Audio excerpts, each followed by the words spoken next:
This video is about using the distributive property to factor an expression, also known as factoring by GCF. So when we factor using the distributive property, we're looking for the greatest common factor. This is the largest number or variable that comes out of every term. Let's give it a try. So remember a GCF, where a greatest common factor is the greatest common that divides into two or more terms. So let's look at three examples.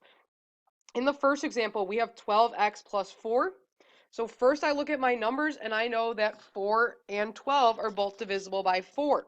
So my greatest common factor is 4, and I rewrite what is remaining after I take out a 4 in the parentheses.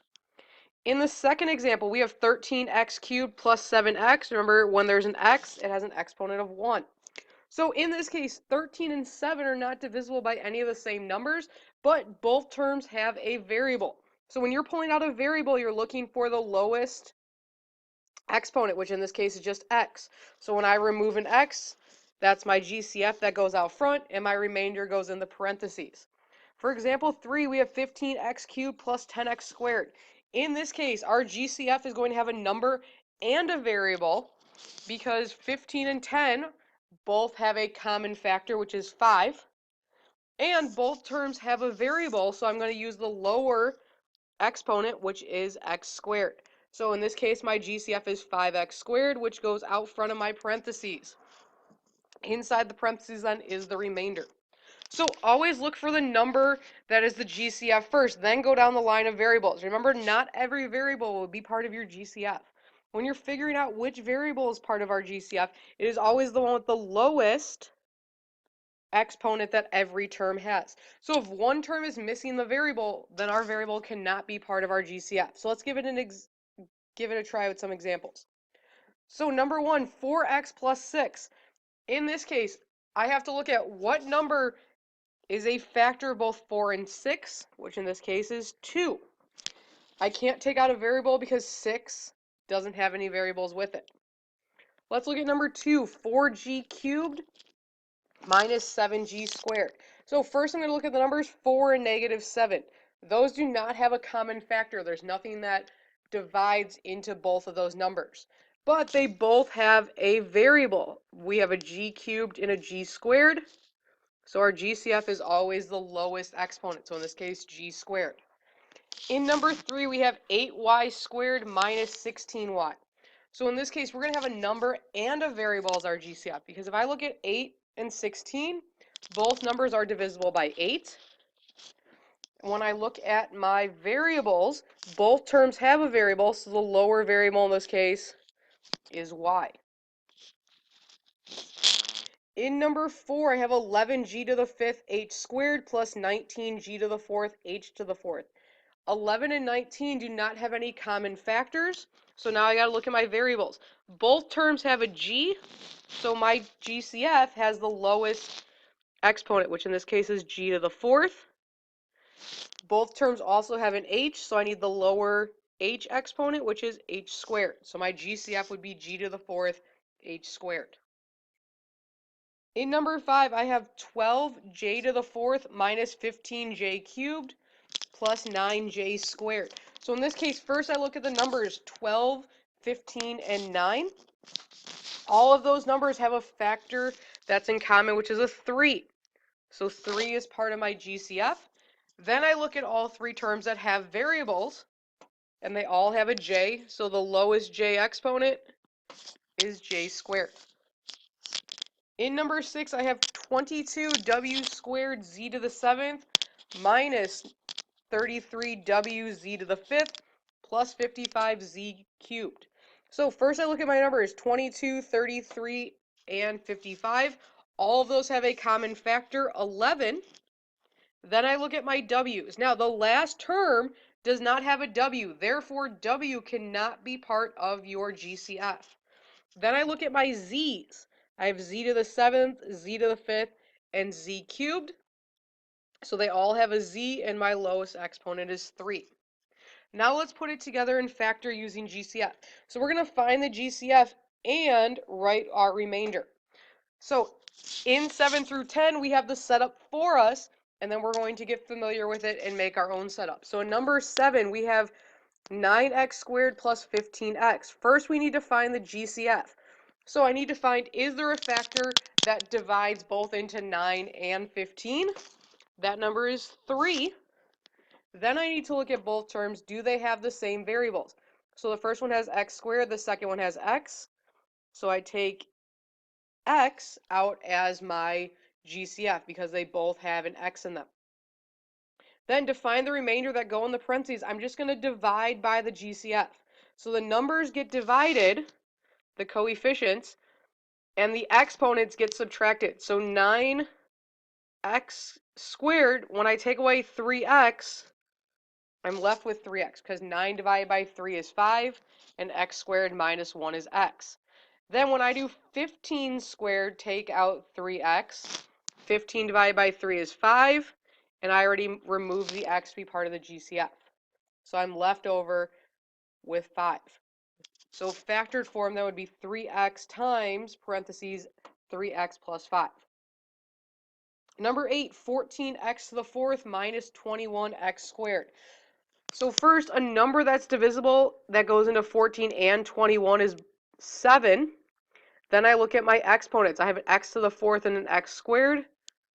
X squared is smaller. So I need to figure out what's left from each term. So 14 divided by 7 is 2. X to the fourth minus x squared leaves me x squared.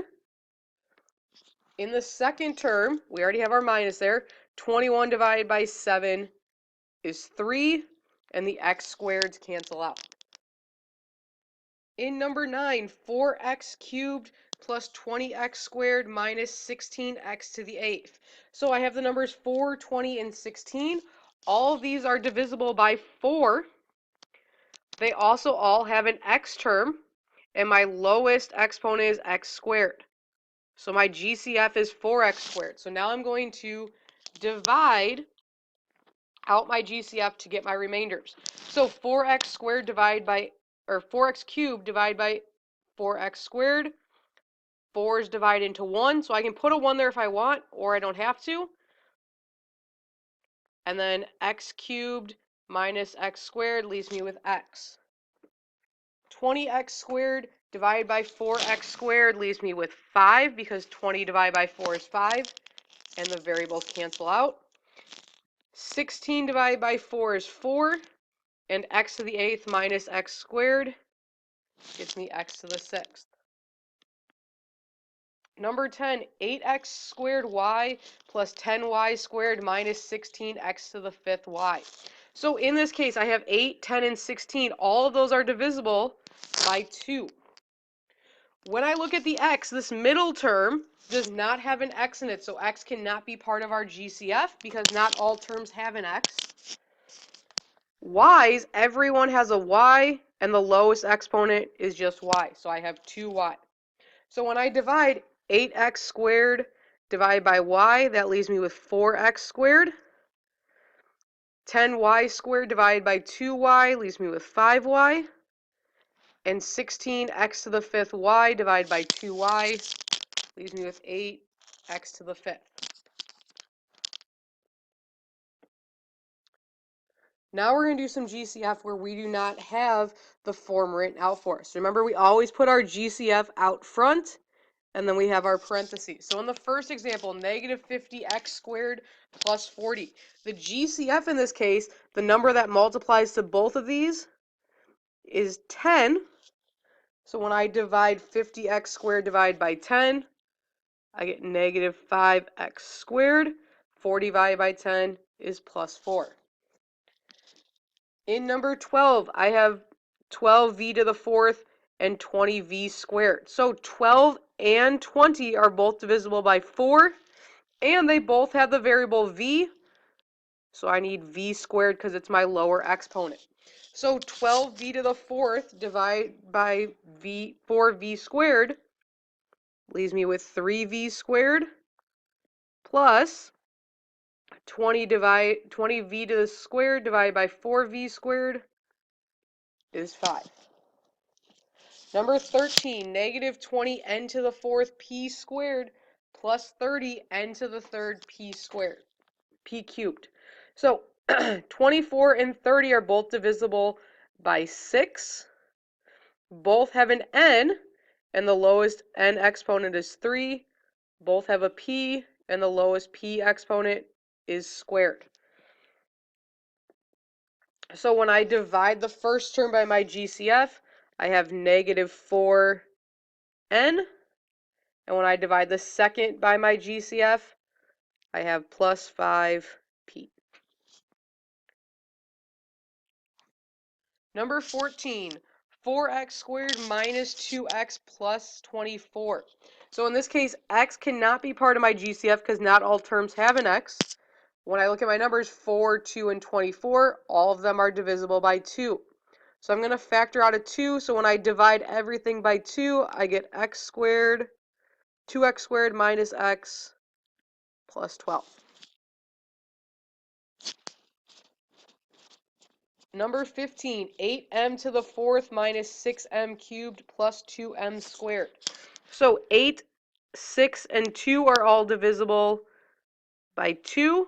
All of them have an m term, and my lowest exponent was 2.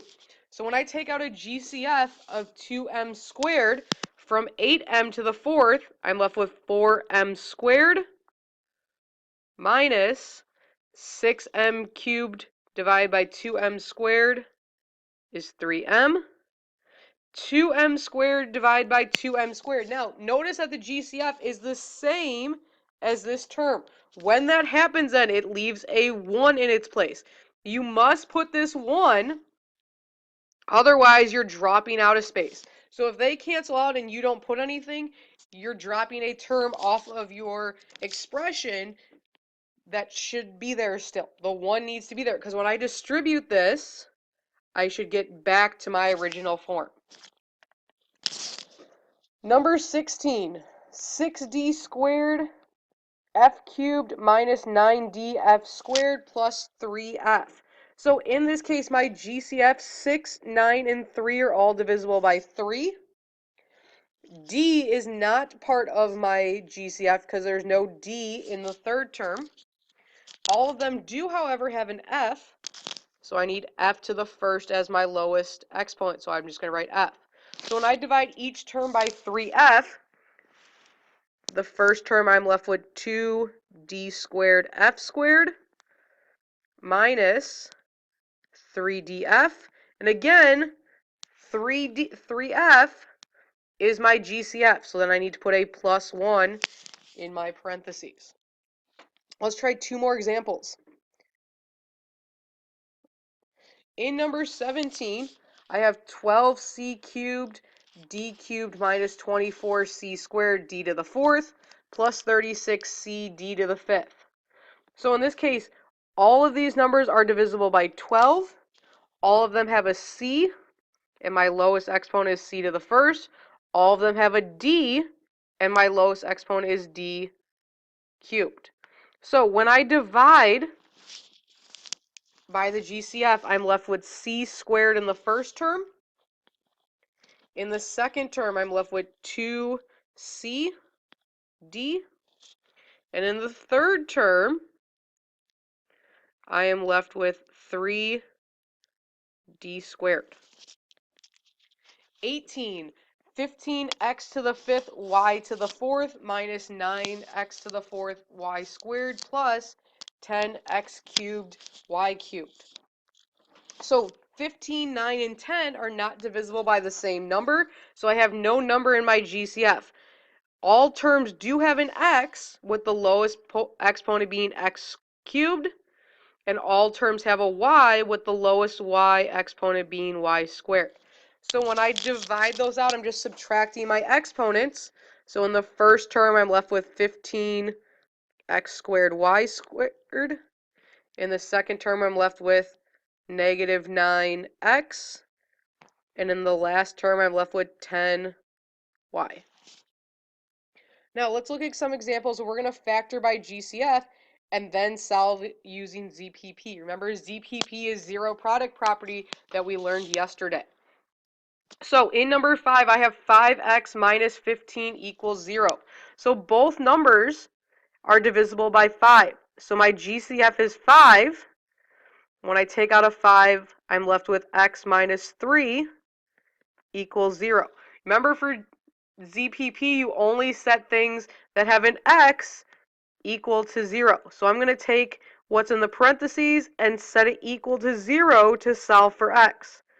So I'm going to add 3 to both sides, and x is equal to 3. In 20, we have 4x squared plus 16x equals 0. So both numbers are divisible by 4, and both terms have an x in them. The lowest is just an x to the first, so my GCF is 4x. So in my first term, then, I'm left with just x. In my second term, I'm left with 4 equals 0. This time, both have an x, so they're both set equal to 0.